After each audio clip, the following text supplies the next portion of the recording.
Hello guys, good morning. मैं निर्भय sir, आप लोग सभी का हमारे यूट्यूब चैनल इडू फाइबर पे स्वागत है। तो मेरे दोस्त, मेरे भाई और मेरे चाहने वाले युवा नौजवान साथी जो बिहार में इंटर लेवल जॉब का इंतजार कर रहे थे, उनके लिए बेहद खुशखबरी का समय आ चुका है।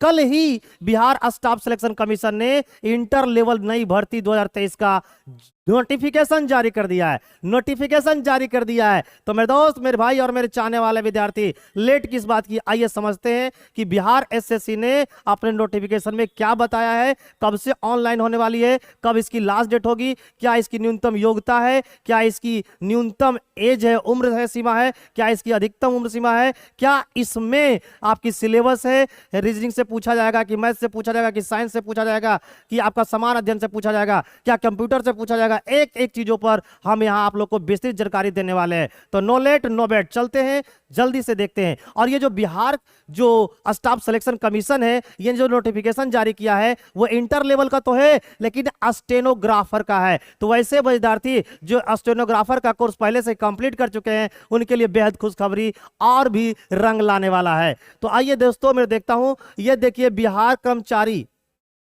यहां पर देखिए ये जो बिहार कर्मचारी चयन आयोग है, जो पोस्ट वेटनरी कॉलेज पटना है 14, ये निकाली है आशु लिपिक और अनुदेशक आशुलेखन पदों पर नियुक्ति हेतु आयोजित की जाने वाली प्रतियोगिता परीक्षा का विज्ञापन है ना, जिसकी जो विज्ञापन संख्या है वो 1/2023 है। ऑनलाइन आवेदन प्रारंभ होने की जो तिथि है वो 15/5/2023, यानी कि कल से आप ऑनलाइन कर सकते थे। और आवेदन की जो अंतिम तिथि है वो 14/6/2023 रखा गया, यानी पूरे एक महीना आप ऑनलाइन कर सकते हैं, है ना।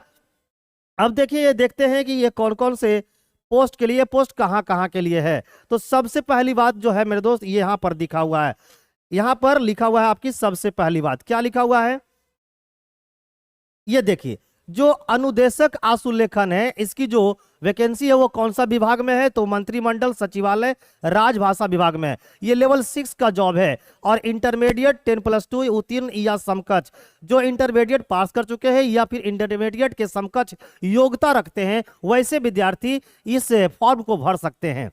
अब यहां आती है कि सर ये लेवल 6 का जॉब करने का मतलब क्या है। लेवल 6 का जॉब करने का मतलब है कि जो बेसिक सैलरी है वो आपको 35 से 36 हजार के बीच में आने वाली है।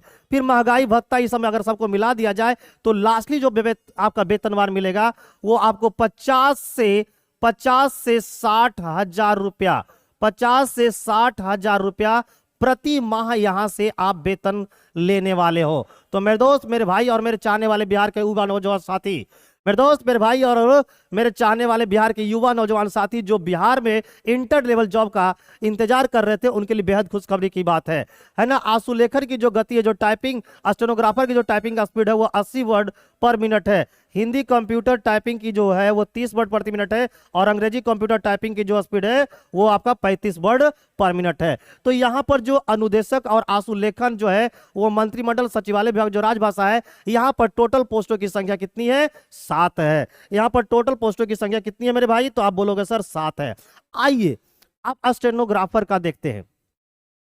यहां पर देखिए, यहां पर देखिए, यहां पर लिखा हुआ आशु लिपिक, यह है समान प्रशासन विभाग में, यह लेवल 4 का जॉब है। यानी यहां पर जो आपकी सैलरी मिलने वाली है, यहां पर जो आपका वेतन मिलने वाला है वो देखा जाएगा तो 40,000 मिलेगा मेरे दोस्तों। 40,000 यहां से प्रति महीना आप कमाने वाले हो। यह भी इंटरमीडिएट 10+2 या उत्तीर्ण या उनके समकक्ष आपके जो योग्यता रखते हैं वो इस फॉर्म को भर सकते हैं।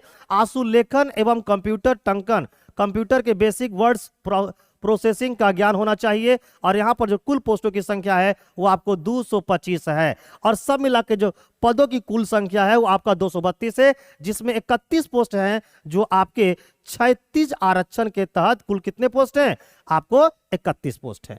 आइए देखते हैं इसमें योग्यता और क्या क्या चीजें हैं। यहां पर देखिए न्यूनतम शैक्षणिक योग्यता के बारे में बताया गया है। न्यूनतम शैक्षणिक योग्यता यानी कम से कम कितने पढ़े लिखे इंसान इस फॉर्म को भर सकते हैं। तो सबसे पहला बात है कि ऑनलाइन आवेदन समर्पित करने की अंतिम तिथि तक अभ्यर्थी को मान्यता प्राप्त बोर्ड संस्थान से इंटरमीडिएट 10+2 या समकक्ष में उत्तीर्ण होना अनिवार्य है। आशु लिपिक या अनुदेशक आशुलेखन पद हेतु मौलवी प्रमाण पत्र ITI 2 वर्षीय पाठ्यक्रम जिसका प्रमाण पत्र एनसीवीटी एससीवीटी द्वारा निर्गत एवं पॉलिटेक्निक 3 वर्षीय अभियंत्रण डिप्लोमा को इंटरमीडिएट के समकक्ष माना जाएगा। यानी उस विद्यार्थी के लिए भी खुशखबरी है जो मैट्रिक करने के बाद आईटीआई कर चुके होंगे, जो मैट्रिक करने के बाद डिप्लोमा कर चुके होंगे, है ना, उन विद्यार्थियों भी इस फॉर्म को भर सकते हैं, वो विद्यार्थी भी इस फॉर्म को भर सकते हैं। तो बेहद खुशखबरी की बात है ना। अब देखिए न्यूनतम तकनीकी योग्यता क्या है। ऑनलाइन आवेदन समर्पित करने की अंतिम तिथि तक अभ्यर्थियों को मान्यता प्राप्त संस्थान से उपयुक्त तालिका में वर्णित पदों विभागों के सामने उल्लेखित न्यूनतम तकनीकी योग्यता धारण करना अनिवार्य है। अब यहां पर बात आई आरक्षण। तो आरक्षण उनको मिलने वाला है जो बिहार के मूल निवासी हैं। बिहार के जो मूल निवासी है उनको बिहार सरकार आपको इस पोस्ट में क्या करेंगे, आपको आरक्षण देंगे। इनकी साफ साफ बातें उन्होंने एडवर्टीजमेंट में अपनी नोटिफिकेशन में बता रखा है। देखिए, बिहार अधिनियम 15/2003 के मूल आलोक में राजाधीन सेवाओं में आरक्षण का लाभ राज्य के मूल निवासी को ही दिया जाएगा, और जो राज्य के बाहर से भरेंगे वो आपको जनरल यानी कि सामान्य कैटेगरी में माने जाएंगे।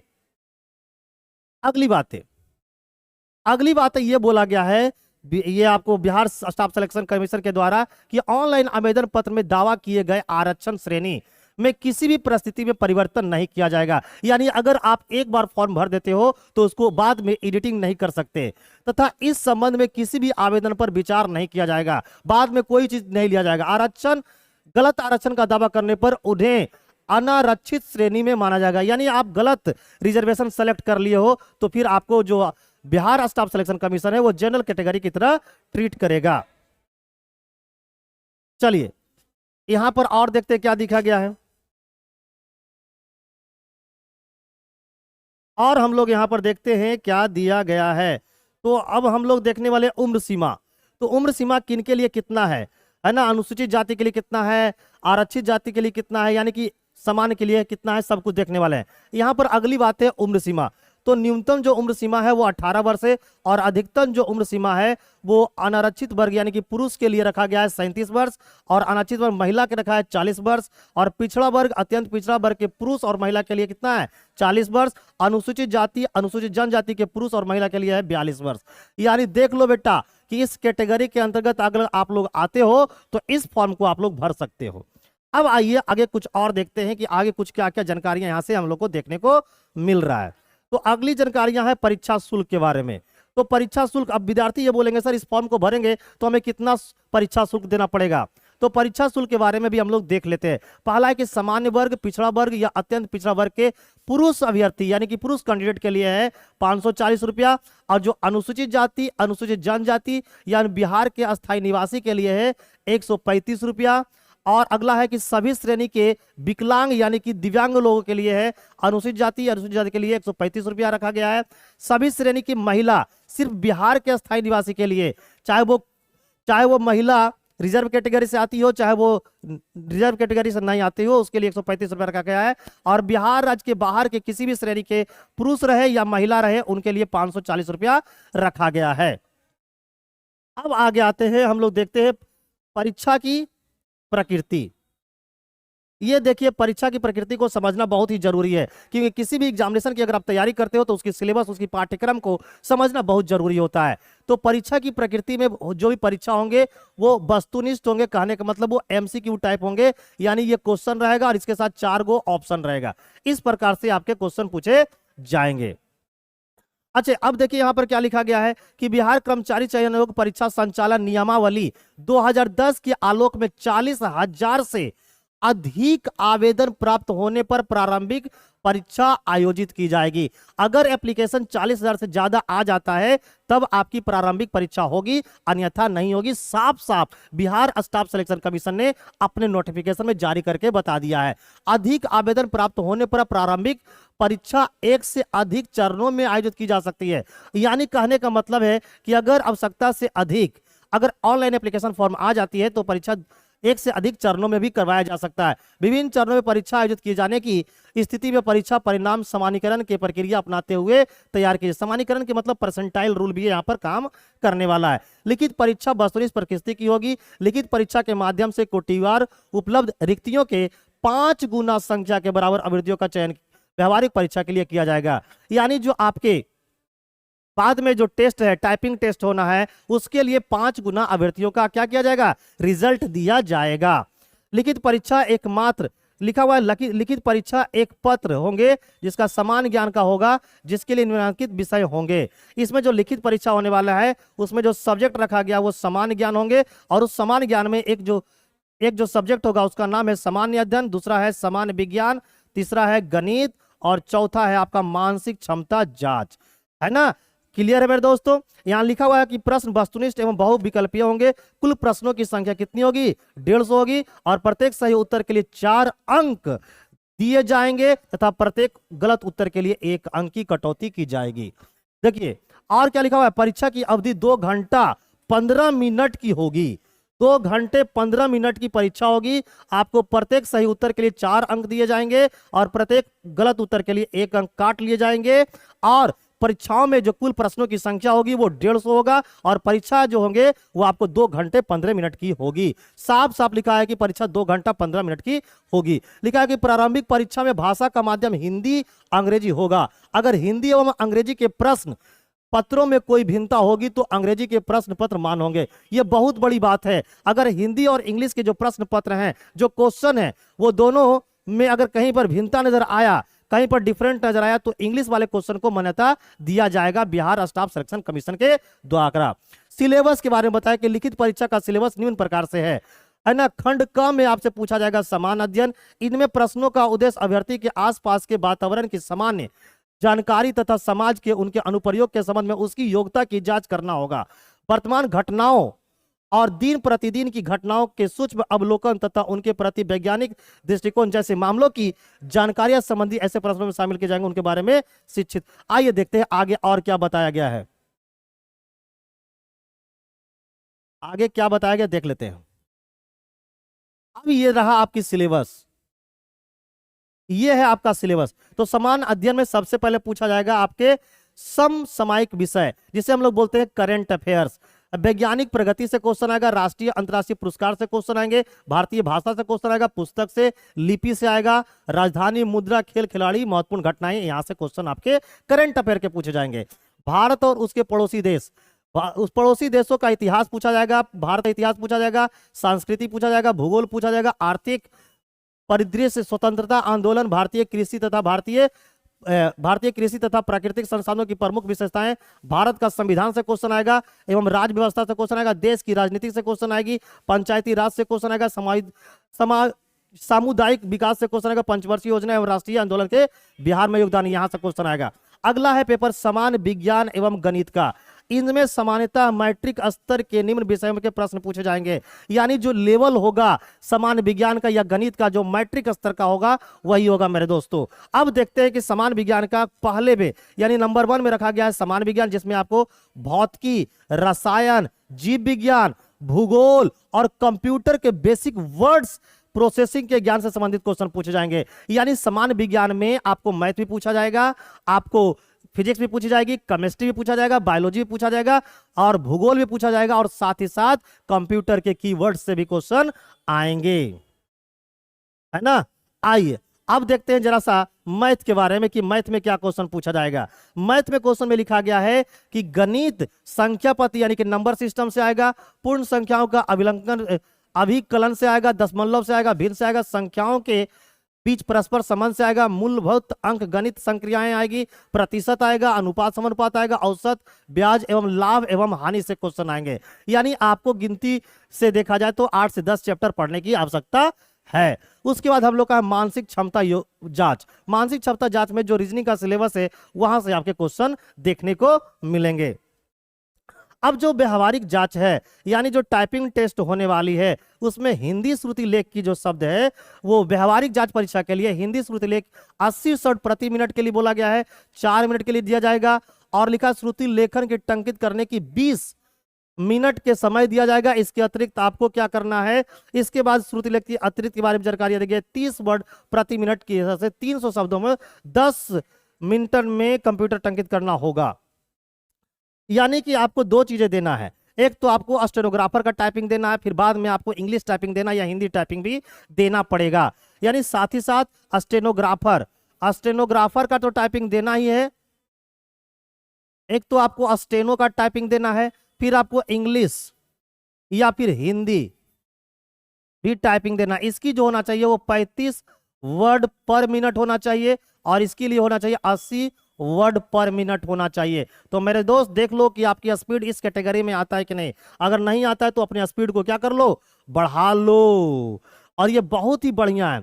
अब देखिए अगला लिखा हुआ है क्वालिफाइंग मार्क्स, कि आप कितने में पास कर जाओगे। तो सामान्य वर्ग के लिए जो क्वालिफाइंग मार्क्स है वो 40% है, पिछड़ा वर्ग के लिए है 36%, अत्यंत पिछड़ा के लिए है 34%, अनुसूचित जनजाति के लिए 32%, महिला के लिए 32% है, और जो दिव्यांग है यानी कि जो विकलांग है उनके लिए 32% रखा गया है। ऑनलाइन आवेदन पत्र भरने से संबंधित तिथि एवं अन्य निर्देश। तो देखिए ऑनलाइन आवेदन का जो प्रारंभिक तिथि रखा गया है वो 15/5/2023 से स्टार्ट हो गया है, और अंतिम जो तिथि है वो आपका 14/6/2023 है। तो मेरे दोस्त, मेरे भाई और मेरे चाहने वाले प्यारे बच्चे, इस चीज को भी आपको जानकारी में रखना है ना। आइए अब आपको कुछ विशेष चीजें मैं आपको बताता हूं, इस एग्जाम से संबंधित कुछ विशेष चीजें आगे आपको बताने वाला हूं। तो जैसा कि अभी आपको स्लाइड में देखने को मिल रहा होगा कि बिहार एसएससी आशुलिपिक भर्ती परीक्षा 2023, तो बिहार एसएससी आशुलिपिक भर्ती परीक्षा 2023 का संपूर्ण सिलेबस मैं तो बता ही दिया हूं, लेकिन शॉर्ट में यहां पर एक रिवीजन कर लेते हैं हम लोग। शॉर्ट में रिवीजन क्या करना है ये देखो, आपके जो टोटल आपके जो बिहार एसएससी आशुलिपिक भर्ती परीक्षा 2023 है उसमें टोटल 150 प्रश्न पूछे जाएंगे, और टोटल जो समय दिया जाएगा वो 2 घंटे 15 मिनट का दिया जाएगा, है ना। प्रत्येक सही उत्तर पर आपको दिए जाएंगे कितना, 4 अंक दिया जाएगा, और प्रत्येक गलत उत्तर पर आपसे काट लिए जाएंगे कितना, 1 अंक। अब सिलेबस क्या है, तो सिलेबस में एक तो समान अध्ययन है, दूसरा है गणित, तीसरा है मानसिक क्षमता परिरक्षण, और चौथा है विज्ञान। और साथ ही साथ विज्ञान में वो 2 चीजों को ऐड किया है। विज्ञान में एक तो वो भूगोल को ऐड कर रखा है ना, एक भूगोल को और दूसरा कंप्यूटर को। इस चीज को भूलना मत दोस्त, इस चीज को मत भूलना। तो ये चीजों को ऐड रखा कर दिया गया है। और अगर आप चाहते हो कि स्टेनोग्राफर का, है ना, स्टेनोग्राफर का फ्री में कंप्लीट तैयारी करवाई जाए, तो इसके लिए हमारा एक यूट्यूब चैनल है। यहां हमारा क्या है, एक यूट्यूब चैनल है। आइए उस चैनल के बारे में आपको जरा सा बताता हूं। हमारा एक यूट्यूब चैनल जिसका नाम है EduFiber, EDUFIBR। ये एक ऐसा यूट्यूब चैनल है मेरे दोस्त कि बिहार के किसी भी एग्जामिनेशन का फ्री में तैयारी करवाता है। किसमें तैयार करवाता है, तो आप बोलोगे सर फ्री में तैयारी करवा देता है। तो भाई अब बोलोगे सर फ्री में आप तैयारी क्यों करवाते हो, क्योंकि मैं बिहार का हूं और मैं चाहता हूं कि बिहार के बच्चों को एकदम बढ़िया से तैयारी करवा दूं। क्लियर है। और क्यों, क्योंकि ऐसा इसलिए मेरे दोस्त, क्योंकि मैं चाहता हूं चाहे वो भारत के किसी भी बच्चे हो, मैं चाहता हूं फ्री में उसे नॉलेज दूं। बस उसके लिए आपको करना क्या है कि गुरुदक्षिणा के रूप में अगर वीडियो अच्छी लगी हो तो सब्सक्राइब करना है, लाइक करना है, अपने दोस्तों को क्या करना है, शेयर करना है। बस इतना ही करना है आपको गुरुदक्षिणा के रूप में। तो कल से इसकी क्लास स्टार्ट हो जाएगी। बिहार के जितने भी एग्जाम आने वाली है और या फिर होने वाली है, सबकी तैयारी इस प्लेटफॉर्म पे फ्री ऑफ कॉस्ट में करवाया जाएगा। तो मेरे दोस्त, नो लेट नो बेट। मैं उम्मीद करता हूं कि वीडियो को आप शुरू से अंत तक देखेंगे, और अगर वीडियो अच्छी लगेगी तो आप अपने दोस्तों को शेयर करोगे, फॉरवर्ड करोगे, और दूर दूर तक फैलाने की कोशिश करोगे। थैंक यू, धन्यवाद। मिलते हैं भी जस्ट ही अगली क्लास में आपके साथ। तब तक के लिए आपका दिन शुभ हो, मंगलमय हो, कोरोना मुक्त हो, और धीरे धीरे से हमारी जिंदगी में आना। Thank you, bye bye.